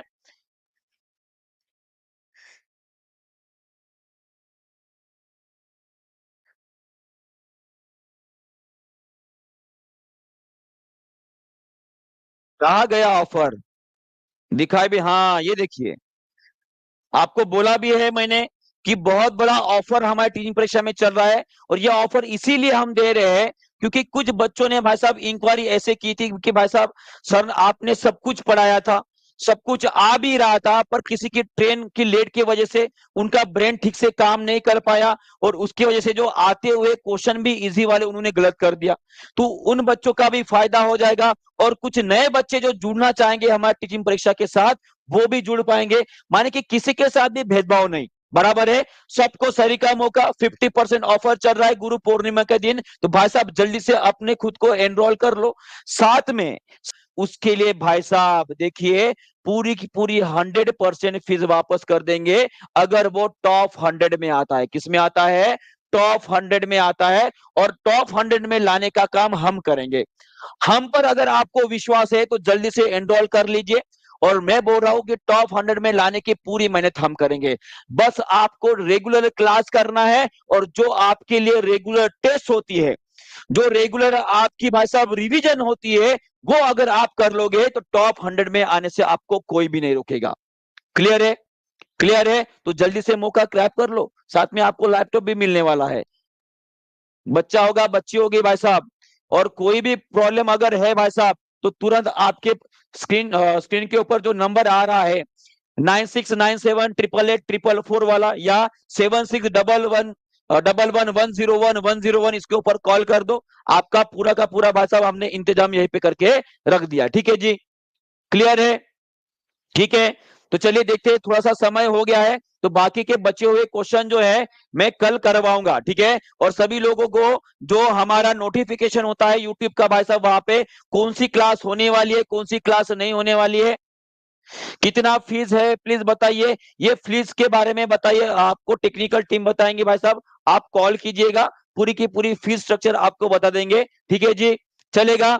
चलिए, बहुत बढ़िया, आपके साथ मिलकर बहुत अच्छा लगा और सभी का पेपर अच्छा गया होगा इस आशा के साथ ये क्लास यहीं पे खत्म करते हैं। और साथ में आप जल्दी से टीआरए 4.0 में खुद को एनरोल कर लेंगे और अपनी तैयारी और भी मजबूत कर लोगे हमारे साथ टीचिंग परीक्षा के साथ। ठीक है, तो मिलते हैं कल फिर से हमारे नए सेशन में, जहां पर आपकी पूरी तैयारी का इंतजाम हमने करके रखा है। ठीक है, तो इसी के साथ ये सेशन हम यहीं पे खत्म करते हैं, कल मिलेंगे। ठीक है जी, बहुत बहुत धन्यवाद आप सभी का।